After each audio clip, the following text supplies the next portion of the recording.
Dragi otroci, lepo pozdravljeni. Pa smo že prižgali prvo svečko na adventnem vencu. Stopili smo v adventni čas.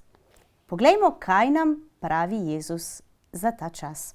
Pazite in čujte, ker ne veste, kdaj pride ta čas. Kakšen čas? Čas Gospodovega prihoda. Pazite in čujte. Čujte? Budilka nas prebudi, da čujemo. Ampak kaj pa hoče Jezus povedati s tem, naj čujemo in to, kar ves čas čujemo?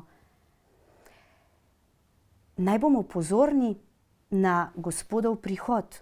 To pravi. A tega ne želi povedati kot grožnjo, čeprav se morda ob takem hitrem branju celo tako sliši. Ne, ni grožnja, je pa zelo resno opozorilo. Te besede je treba vzeti zelo zares.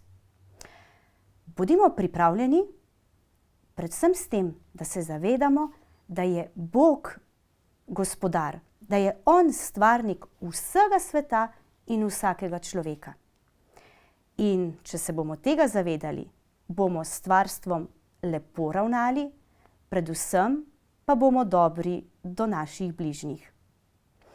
In če bo tako, se Jezusovega prihoda ne bo treba bati, pač pa se ga bomo lahko celo veselili.